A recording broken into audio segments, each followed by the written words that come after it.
Anyone who is drinking coffee and tea empty stomach, please stop. Is pickleball just a Delhi Bombay fad? I had bronchitis when I was in class 7th and 8th. That's when I really understood the importance of nutrition. Don't make your life too complicated when you're talking about diet. One bowl of dal and then they're done for the day with their protein intake. PFOAs in the coating of those pans are chipping off. They might get into your food, which is not great for your health. It can be toxic.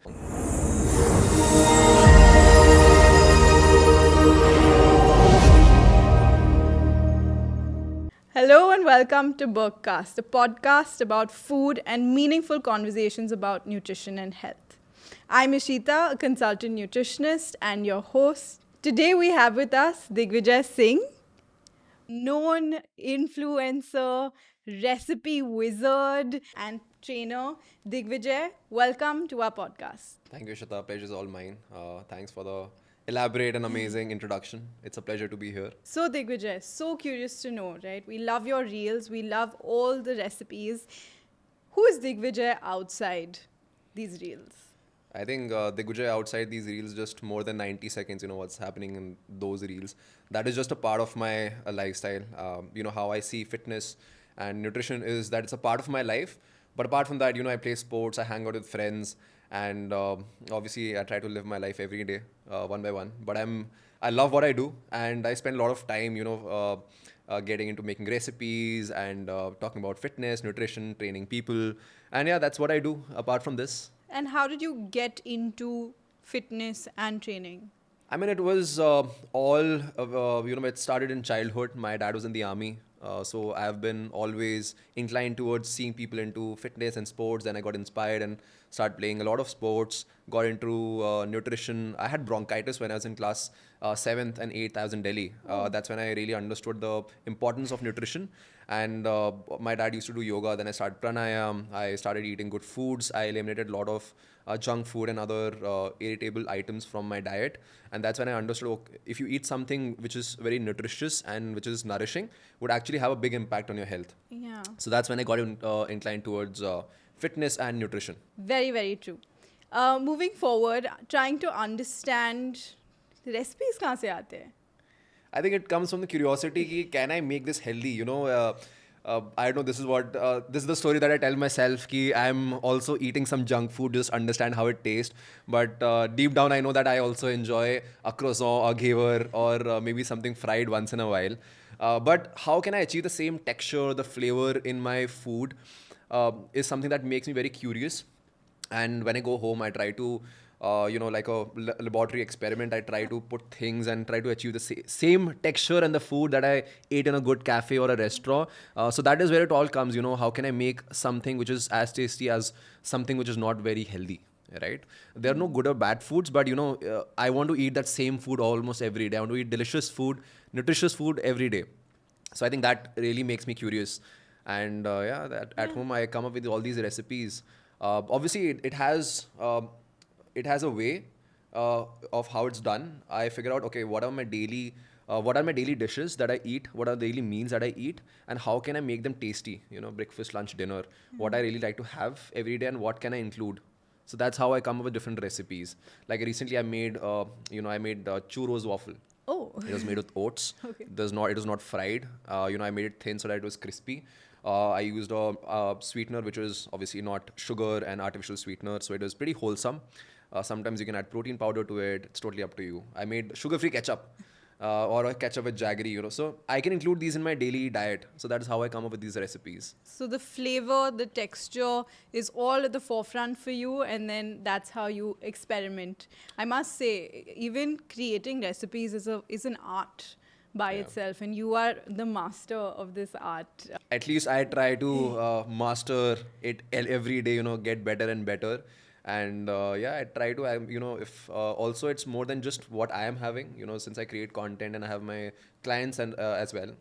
So I see what do they want, because a lot of time when you're creating content, you usually think, oh, I want to post something which I like to make. But it's mostly when what people would want to have or what people are having and how can make it healthy. You said your family was from the army. How has the army background impacted your lifestyle today?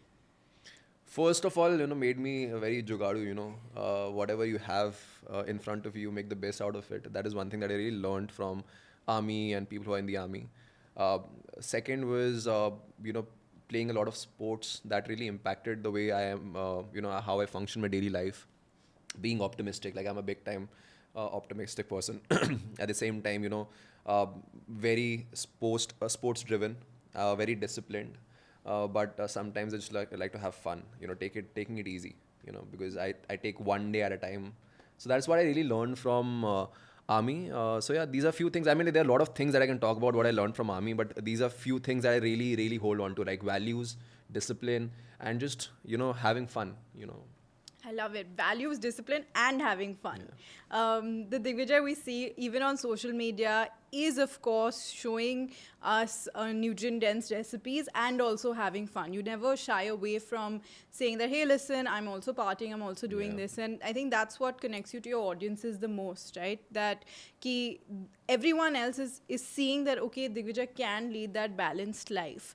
What is that one advice you would give a young adult who's trying to be healthy-ish, right? Trying to navigate, but they've also realized and they've also found this newfound freedom of partying and yay, wo. So how can someone just balance it out?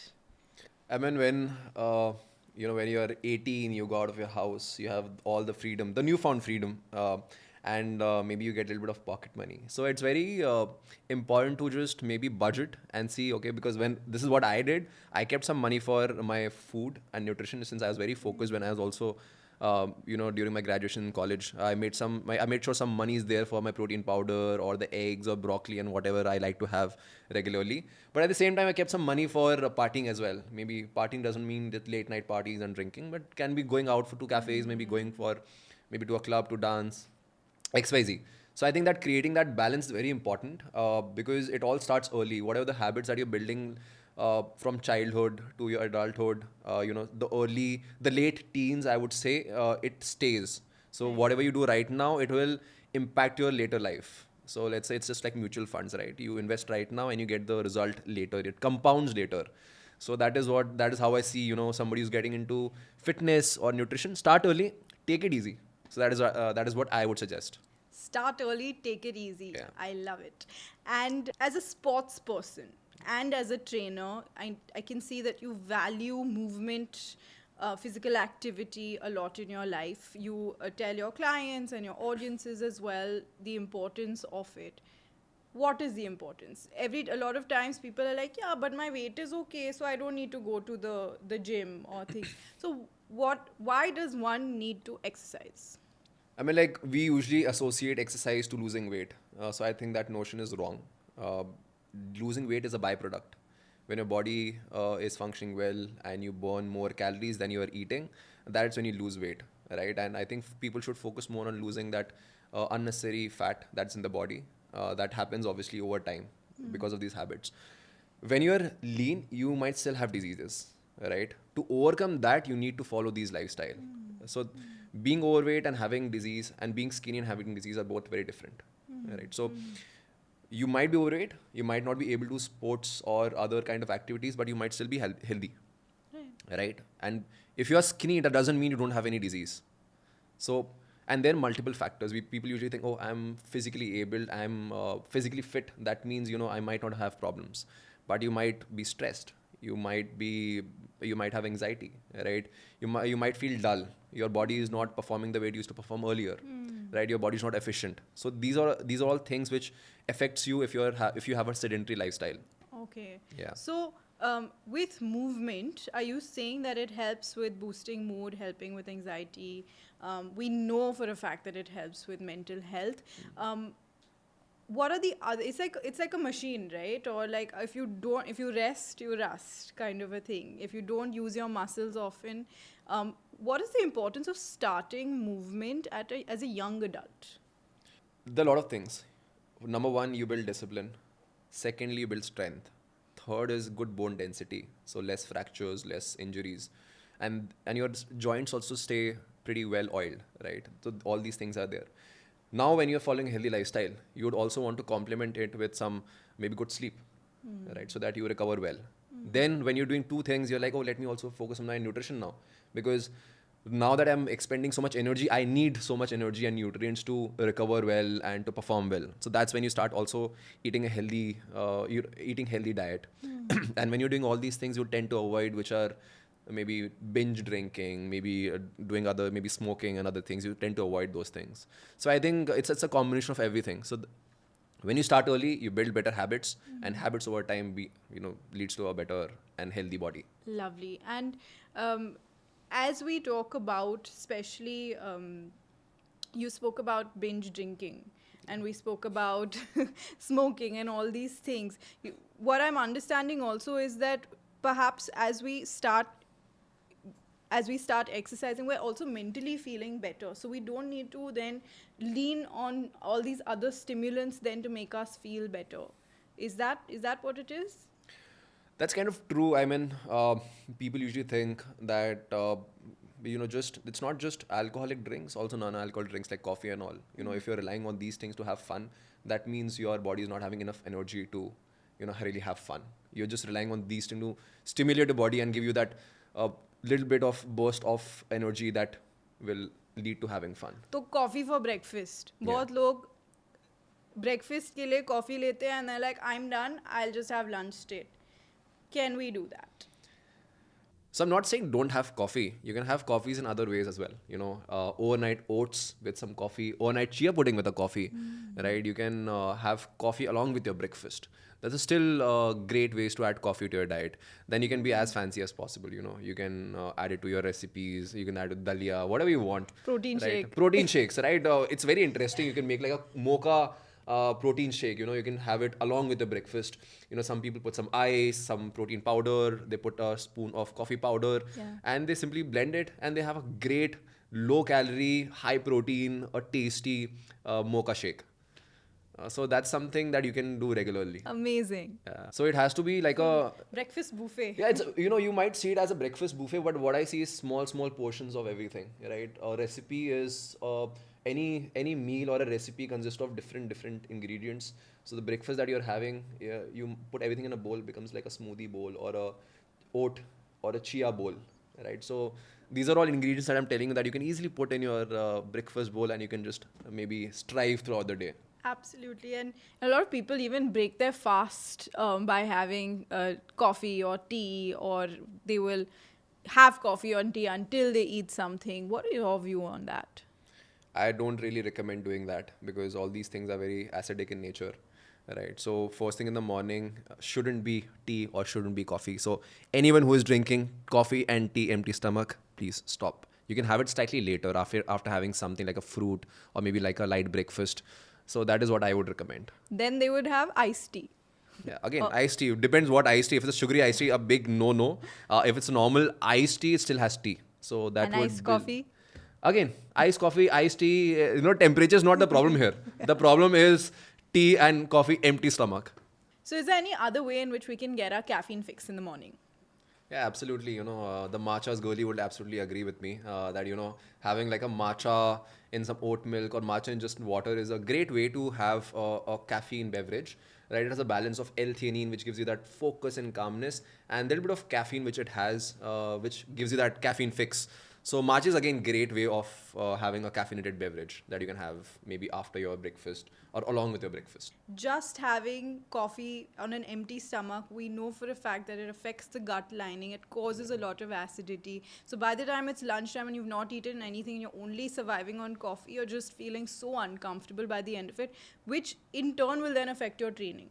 100%. I mean, also disease usually come from repeating the unhealthy habits again and again. It doesn't happen at once. So it's not like if I've had coffee empty stomach today, it will really affect my health.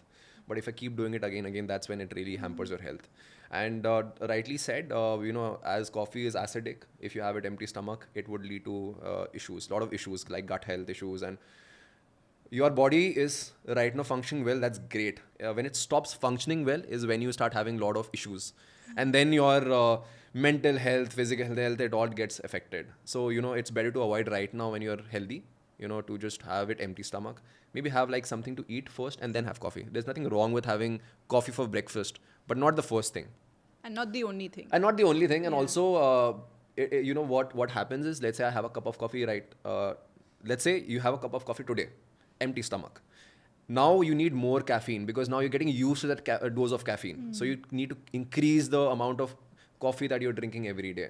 So when you keep it regulated, you're not overstimulated and you don't need too much coffee to survive or thrive throughout the day. So a lot of the youth feel also that when they're getting into their fitness journey, they feel कि कम खाऊंगा, ज़्यादा workout करूंगा, I'll be amazing. And to the extent that sometimes they don't end up eating anything, right? Yeah. And then they're overexerting themselves. Can you highlight whether this is right or wrong? You know what happens is people usually think कि I'm eating, let's say, 2,000 calories. I'll start eating 1,500. So I might lose weight. Which is true, you might, but you'll lose a lot of other things as well, right? You'll lose your appetite, your metabolism will go down, your deficiencies will go up because now that you're cutting something, is obviously you're cutting, let's say, a certain nutrient from a diet, it is going to affect you in the longer run. And your body is like a well-oiled machine. When it's functioning well, it's functioning well. But if you just take one part out of it, which is the nutrient out of it, it might go haywire. So, you might think that, eating less will give you that quick dopamine when you see in the weighing scale that, I've dropped a kg, amazing. You might gain it back. Usually you think that, my weight has gone down. It can be water weight. It can be for a short while that you're losing weight, but eventually you will gain it back. When you are like, now I can't do this crash diet, can't do this low diet, low nutrient dense diet. Let's say you just have soups. Oh, God. Or just have raw salads. After a point of while, first of all, you'll go insane by eating all these things. Second thing, what will happen is your appetite, you'll start binging on junk food. It all happens. When there's no balance, there's no taste, there'll be a time when you'll break. And that's when you'll start binging on unhealthy food. And it's a bit of a cycle, na? It's this binge restrict cycle that forms. Ki I'm restricting, nahi khana hai, bahut cheeze nahi khana hai, and then you're like, okay, you know what? Forget it. I'm going to go all out because I've deprived myself since so long. So this cycle then keeps continuing. Instead of that, what I'm hearing you say is that just be sensible and be normal and just fuel yourself, fuel your body for your workouts rather than starving yourself. There's also a thing where you set unrealistic expectations and like people have goals which are not right, I would say. You should have milestones, not goals. Like if my goal is just to lose 2 kgs and I lose 2 kgs, now what? During the process, I didn't build any habits. I did a crash diet. I lost 2 kgs. But there are no good habits that will help me make it sustainable. I can follow it for a longer time. Because people are saying, this month, next month, or the third month, I want to be healthy. But now what? What after 6 months? What after 1 year? So build habits right now, which will lead to a better, healthy body. And set milestones. We can also have non-physical goals, right? We can have, my goal can be, I want to just get better sleep at night. That's why I want to work out. Another goal can be, I want to be able to do a push-up. What do you think about these, these functional goals? I want to be able to lift X kgs. I want to be able to do a pull-up. What do you think? These are great goals. I mean, these are nice goals actually, I would say. If you are, then enjoy the process. Let's say if you want to do one pull-up or one push-up, enjoy the process. You're like, no, you know what? Because to do all these things, you have to do certain drills. Right? To do a push-up, you learn how to hold your body weight. You build your core strength. You get a hang of it. Then you do a half push-up. You do a knee push-up. Elevated push-up. You keep going down. You go flat. So there are ways to do it. And every milestone that you achieve should be happy. It's an achievement in itself. That one push-up is not the achievement. The achievement is that you keep doing it till time you achieve it. So I think that's the right way to look at it. And great. Getting better sleep can be one good metric. Second is getting good recovery. Let's say you're sleeping well, but you're not recovered. Right? Now, how do you fix that? Maybe you're not eating well. Right? Maybe the room is not dark enough. You're not getting good sleep. Right? Third thing can be you're not well rested. Right? Good quality sleep is also very important. Are you having caffeine late in the evening? That is hampering your sleep, right? And at the same time, good temperature, these all things which will actually help you to get better sleep. Good room temperature, a decent, good mattress, dark room. And these are all things which really add up to all these things. So you start fixing these small things which will lead to a better sleep, a better healthy body. I just hooked on to when you said that we need to enjoy the process because that is so important. Can we enjoy exercise? Absolutely. I mean, you have to, not have to enjoy exercise, but find ways that will help you enjoy the process of exercising, right? I know people who go to Zumba. right? I know people who play pickleball, who play paddle, who go for swimming. Somebody who just goes for walking. Somebody who's just climbing stairs. Somebody who's just doing weight training, strength training, animal flow. You name it, and people are doing it. So is pickleball just a Delhi Bombay fad? No, absolutely not. You won't believe places like Ahmedabad. I was there recently, and they have courts that function till 3 o'clock in the morning, and they have back-to-back courts. It's that popular, and it's actually not a fad. It's a great way to get that activity, but connect with the friends, connect with the family, and it's very inclusive. So I think it's a great thing that's trickling down to a lot of cities in India, especially.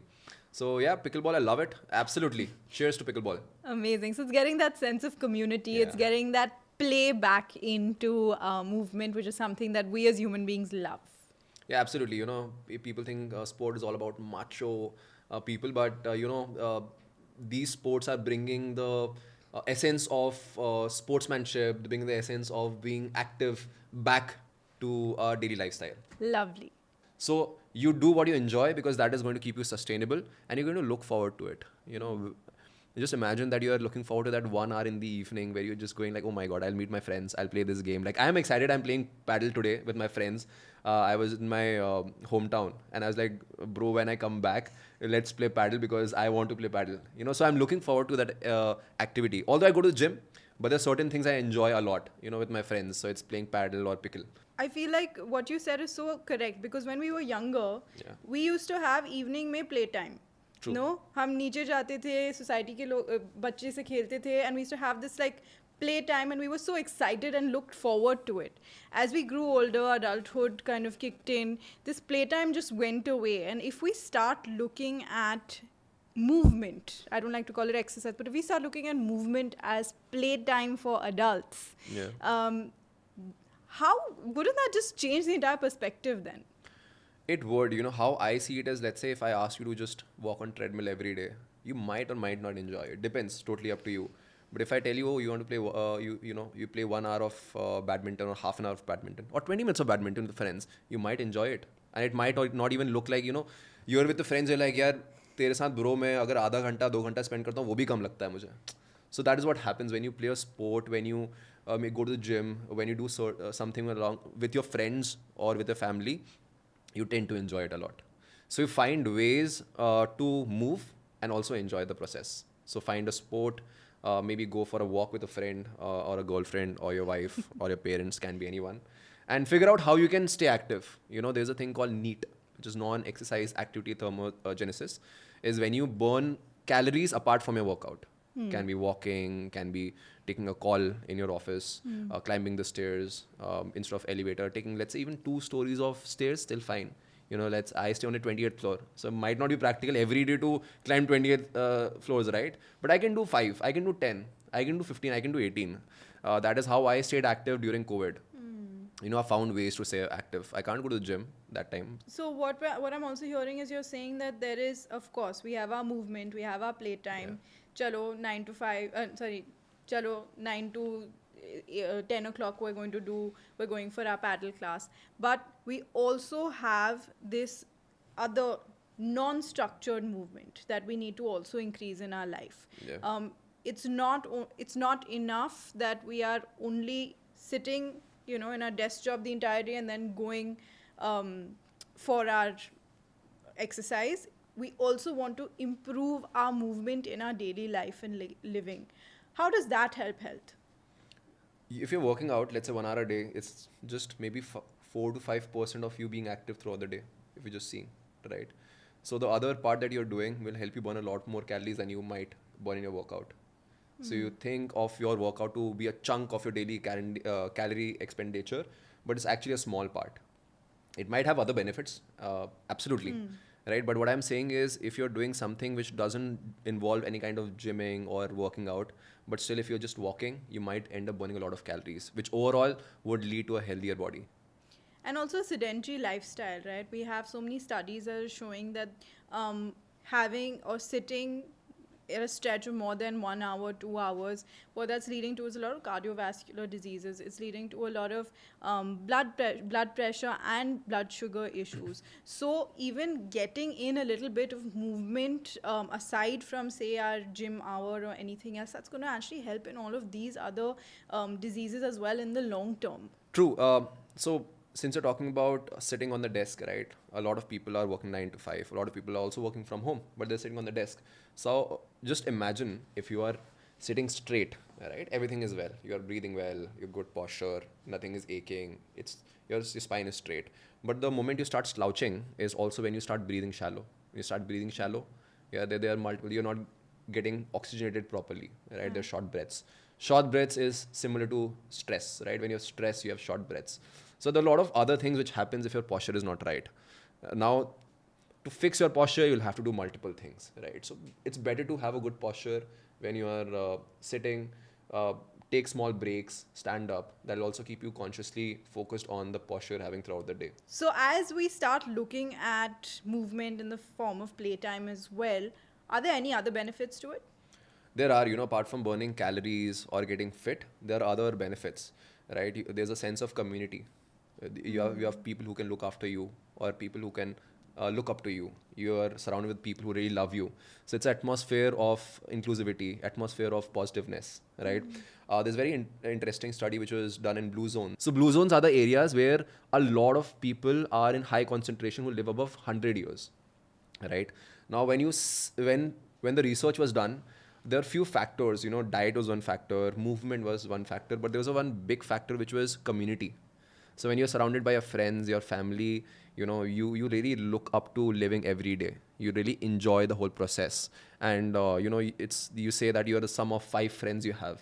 So when, let's say, your 5 friends are very active, very positive, you really enjoy it. So you also become like them. So I think those are some other benefits of playing a sport with a friend or doing an activity. Bringing in that sense of community. Absolutely. And that also adds a different aspect to your life, right? It's not just work, sleep, repeat. It's also like, oh, I have this fun thing to go to now, and I have to meet my gym friends or my paddle friends. That's what paddle and pickleball is actually doing. It Absolutely. is bringing that sense of community. It is bringing that sense of play when it's coming to movement. That's very interesting that you're talking about, how it is being more inclusive. So when you talk about so when you talk about pickleball, it's for all age groups. It's for people who have never even worked out in their life. They can finally pick up something, they can start slow, and it's very easy to learn. So I think that pickleball phenomena has taken over the world, and for the right reasons. So I would say it's great. I met few folks day for yesterday, and I just told them, I play pickleball and paddle regularly. They said, oh, I also want to learn. I told them, you can learn in one day. They're like, oh, let's make a plan. And this weekend I'm meeting them. Wow. Right? So that's so interesting that people now, they're looking forward to it. It's not something that's scaring people. Oh, it's not something that they're scared of. I won't be able to learn. I'm not that active. So But this is a beautiful conversation we're changing around movement, right? Yeah. We're making movement more accessible to so many different age groups as well. Millennials have picked up so many different sports, and now looking at even Gen Zs.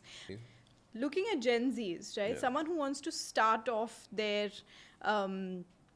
fitness journey, right? They want to start moving, working out. What advice would you give them? I would suggest them to pick whatever their friends are doing, right? If they're playing a sport, start doing that. That will get you introduced to a certain sport. You'll get active. Then you can maybe play a sport that you really enjoy. Now that you have got into the whole, active zone, now you pick a sport that you really enjoy. Then you start building over it. Maybe, so let's say my dad was in the army. I had a lot of courts. There was basketball court, there was football ground, there was badminton court. So I started playing everything. Then I picked something that I really enjoyed, which is basketball. Now I don't have a basketball court close to my house. I have pickleball and paddle. So now that I want to get active, I'm still trying to learn pickleball and paddle, which keeps my brain young as well. When you pick something new, when you learn something new, it keeps your brain active. At the same time, now I can burn calories and at the same time enjoy with whatever I have around my house. So I would suggest play a sport which your friends play, or play a sport that you really enjoy, which is around your house, so that it's very sustainable. You can go there every day. You're not wasting time while traveling. Secondly, which is help you to build strength, endurance, I would say pair it up with some kind of strength training or body weight training, which will keep your bones and your muscles very fit. Your bones strong. It'll help build good muscles. So that is what I would suggest. But very often, people, especially who live in larger bodies, a lot of studies have shown because of weight stigma, they are a little apprehensive to start off with the gym. What advice would you give them? It can be difficult, when you're slightly overweight. It can be difficult for you to get that motivation. It can be difficult for you to move, right? Everything might seem daunting. So I would suggest to maybe hire a trainer or go with a friend who knows about working out or who is in the same journey, right? That will keep you accountable. You can keep each other accountable. Maybe you can go to a gym and you can find people who can guide you in the gym as well. They're very good people in the gym as well who will tell you how to work out, who will guide you in the process. Then start eating well, which will give you good benefits. Sometimes apart from hormones, some people, they have hormonal problems. Apart from that, there are a lot of lifestyle problems. So maybe try to fix that as well. Once you have got into it, maybe if you have a sedentary lifestyle, again, walk. Right, walking is one of the most underrated form of exercise. Which is low intensity exercise. You might work out a lot, you might get tired, and you'll not work out the next day. But you keep walking, you'll not get that tired. So walking is a great tool for people who are overweight. Start small, 3,000 steps, 5,000 steps, 7,000 steps, 10,000 steps, then go more and more. Totally, whatever you can do to recover as well. Say a young professional, right, who is living by themselves. They have to work, they have to hustle, they have to eat well, they have to exercise. How can one do it all? I know it can be very daunting. It's also very challenging because 24 hours हैं, करना बहुत कुछ है. And emails का stress, WhatsApp, unanswered WhatsApp messages, plus the whole process of cooking food is again challenging for a lot of folks. So I would recommend don't make your life too complicated when you're talking about diet. Meal prep is a great tool. Make breakfast and eat the same food for lunch and dinner. Right now it would be easier for you to maybe eat the same meal twice. You can change the flavor, you can change the dressing. So how I do it or how I recommend people can do it is maybe some overnight oats, some dalia that they can have. They can top it with some dry fruits or some kind of fresh fruits as well. Then along with that, for lunch, they can pick a base of carbs. Can be a roti, can be dosa, idli, or rice, whatever you want to have for lunch. That should be a small portion, right? Then have a big portion of fiber, which can be your vegetables, a mix of raw and fresh vegetables. Apart from that, protein is very important. A lot of people think dal is a very rich source of protein. I say it is a decent source of protein. It's not a rich source of protein. You can keep it in your meals to keep you full because it has a good amount of water in it. It has some dal which has fiber. It'll keep you full. So you'll not overeat. But it's not a very rich source of protein. And very often people think ki one bowl of dal and then they're done for the day. Their protein intake is done for the day. Is that true? That's not true at all. One bowl of dal would hardly have 4 or 5 grams of protein. Max, right? When you don't make it pani wali dal, then it's 7. But usually people add a lot of water to it. It's not very thick, right? So it keeps the protein keeps diluting. So I would recommend have it as a portion if you really enjoy some tadka dal or normal dal. But have some protein-rich foods. Like if you're a vegetarian, you can have tofu, tempeh, paneer. You can also have beans and chickpeas, which are decent as well. But if you're a non-vegetarian, you can have fish, chicken. These are some good sources that you can have every day. Something very easy is eggs. In case you eat eggs, it's a good balance of good fats, good cholesterol, which also improves your good cholesterol in the body. It has B12. Right. Apart from that, it has the egg whites are great source of lean protein. So if you think I don't have much time, boiled eggs. You have slightly more time, boiled eggs with some healthy curry. Right. If you have more time, some fancy omelette, and you can stuff it with some vegetables. So you can make it as fancy as possible, but depends what your how much time do you have. And so a lot of kids these days, they're moving out of their parents' houses and they don't know much about cookware. So they're taking mummy ka cookware, old utensils and things like that. What do you think about it? It's good for nostalgia. You can take it. It might remind you of your home, but usually whatever you're taking might be worn out.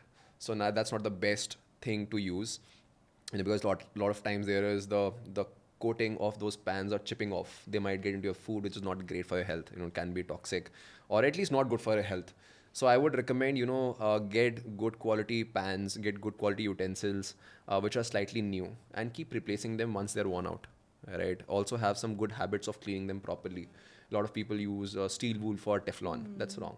A sponge is good way to clean the Teflon coating. Right. Secondly, use a wooden spatula, silicon spatula instead of a steel spatula. So that won't scratch the surfaces. Then, like a tri-ply pan is great. It's easy to use. It's the conductivity of heat is great. So these are some good ways to use these pans for regular use. And when you get it for yourself, get one for your mom or dad as well. Wait, so are you telling me that they have to buy all these different types of cookwares? No, you don't have to buy all different kind of cookware available in the market. And I might actually, because I really enjoy getting new equipments and utensils. But to be practical, you just need few things, right? Let's say I eat dosas regularly. I might get a maybe non-stick tawa or a cast iron tawa if I want to keep it very authentic. I really enjoy cooking a dosa on a non-stick tawa or a cast iron tawa. It keeps it very authentic. The taste is nice. But it totally depends. If I want to do normal soups, I would do curries. I would get a maybe tri-ply pan. That would be much more practical for me. If I cook pancakes and all, I might get a non-stick tawa. That will be very easy to cook food every day. So see what is your use and accordingly get the utensils. All the utensils might not be of your purpose. Okay, so for a bachelor living alone, Yeah. an easy one-pot recipe. Easy one pot recipe. Now depends what kind of recipes you want, right? If it is a Buddha bowl, then you can add a lot of things like a sweet potato, some cauliflower, some veggies, some sauerkraut, or maybe some pickled vegetable. Can be something that you really enjoy, like a one pot. But if you want something which is desi, right, which is has an Indian touch, so can be a good khichdi, right, with some source of protein, tofu, can be chicken, can be eggs, or certain things, right? Soy chunks is again great. So that is what you can make in one pot. Then apart from that, you can be creative. Do whatever you want in one pot recipes, because the thing is that it doesn't have to be complicated. You keep adding ingredients in one pot and see whatever you like. So it's the most easiest thing that you can make. Okay, a one-pan recipe. One pan recipe, or you can make pancakes, you can make dosas, you can make chilas, you can make scrambled eggs, you can make fancy different kinds of eggs on a pan, right? I can go on and on. You can also do, you can make one pot recipe in a pan as well, right? Just because wo itna sa hai pan doesn't mean it can't cook things in it, right? You cook curries. So you can do whatever you want in those pans. When you spoke about eggs, one of the biggest issues with an iron pan and cracking an egg in it is that it always sticks. Any ways to make the egg not stick? So if you're not using a non-stick pan, it needs to be seasoned well. So a lot of people use some kind of oil with some onion, right? They heat the pan, they add some oil, then they rub the onion. That creates a non-stick coating on it. So that's a good way to making a cast iron non-stick. Or you can do it on a stainless steel. A lot of people and a lot of restaurants, what they do, they heat it to a high temperature, the stainless steel pans, the tri-ply stainless steel pans, and then they add something to it. So that increases the non-stick properties of it. As a new cook, using non-stick is super easy, but there's a lot of noise around non-stick. What are your views on them? So there are 3-4 things while using a non-stick, right? First of all, it has to be a new pan. If you're using old worn-out pan, which the coating is not there anymore, and that is bad, right? Then the coating, the aluminium which is down there, it starts leaching in your food. So that's number one. Second is, when you're using the right kind of equipments, tools, it will stay fine. So make sure that you're using a wooden spatula, a silicon spatula. And the noise is basic about, it being toxic, it being bad. But the main noise was about using PFOAs in the coating, right? In making Teflon, which was bad. Now they don't use it anymore. So if you're cooking food in a non-stick pan, it is absolutely fine, right? Make sure you're not overheating it. Okay. You're cook at normal temperatures, like a scrambled egg, pancakes, parathas, whatever you want, you can make in it. So it's not bad. And if you want to use something else, you can use a tri-ply stainless steel pan or a cast iron tawa. So a lot of these fun foods have a particular flavor and texture to it. What more different kinds of foods can we add that have a similar flavor and texture to it? So, okay, there's a triangle in fast food, right? That all the companies are following. When you just turn the label and you see, oh, it has sugar, but it's a spicy food. Why do they have it? So it's a triangle of fats, sugar, and salt. So this combination, makes it very palatable. So how can you introduce that in your own home food, right? Like a lot of Gujarati people, they put some jaggery in their food. You must have seen a lot of people put slightly salt in their sweet dishes as well, right? That is how it makes it very palatable. So there's very interesting thing is how you add textures to your food apart from the flavors. Just imagine that you're eating khichdi and you put some papad on top. So that gives you the mushy and the crunchy texture. So that is how you make your food very interesting. You add some salted and some crunchy peanuts on top of your khichdi or your food. It makes it very interesting. So you see that it's all about flavors, the combination of fats, salt, and sugar. Right? Sugar can be anything: date sugar, jaggery, your normal sugar, whatever you like to have, right? In moderation. And along with textures. So that is how you can make your food very interesting and as tasty as any other fast food. So that's amazing, because what we're saying is that we want to honor our taste buds and at the same time not deprive ourselves of these textures and flavors, which we can bring out in nutrient dense foods as well. 100%, and since we are talking about these snacks, what usually happens when you go out, we eat a lot of salty food, right? And that makes us drink a lot, maybe aerated beverages, maybe alcohol. Usually, restaurants and cafes, they add some bar snacks or some salty snacks when they are giving you food, and that makes you more thirsty. So you end up drinking a lot, maybe aerated beverages or alcohol, and that ends up increasing the overall calorie that you're intaking. Just make sure, just be conscious. There's nothing wrong in having those salted peanuts or whatever soya katoris or whatever you're getting. Just make sure they're limited, because the more you have it, the more you'll start drinking and you'll start binging on these foods. Okay, Right? very interesting. Thank you for that. Wow, that's such a lovely chat. Is there anything you would like to tell our BergCast listeners? Yeah, I would say listen to more of BergCast podcast. Not much, I would say listen to the other podcasts by BergCast. They're pretty interesting. But just to sum it up, I would recommend to follow something which is sustainable, which you really enjoy, and don't see as activity, food, and all these as something like a task or a punishment. Just take it easy, live your life, and keep enjoying everything, and make it a part of your lifestyle. Don't make it your entire personality. Make it a part of your lifestyle and enjoy it. Such cool parting words, right? That this is just a small part of our life. It's not our entire life. It's an important part of our life, but just treating it like that. In addition to that, we spoke about so many things today. We spoke about how, starting from how you've gotten into fitness, your army background, the impact that it has made on your entire life. We spoke so much about movement and fitness. A topic that is so close to my heart and your heart. How it is so important for us to keep moving, not just at the gym or in the paddle courts, but also in our daily life, reducing all of that sedentary lifestyle as well. We also spoke about how we can start off with the entire fitness journey. Someone who is just navigating through life, maybe in their early 20s, late 20s, how can they start with cooking and managing everything, right? Nutrient-dense food, their movement, work, how do we manage everything? And you said that we do not need so many cookwares involved or so many utensils involved. Just a few things here and there and we'll be good to go. We also touched upon various aspects when it came to busting myths about non-stick and stainless steel utensils. This was so enriching. Thank you so much, Digvijay, for being a part of this podcast. My pleasure. And I would say, if you keep eating well, if you keep working out well, you can have the memory of Ishita. She remembers almost everything in one flow. It's amazing. Yeah. Thank you. Thank you. Thank you so much for having me here. It was such a pleasure. Cheers.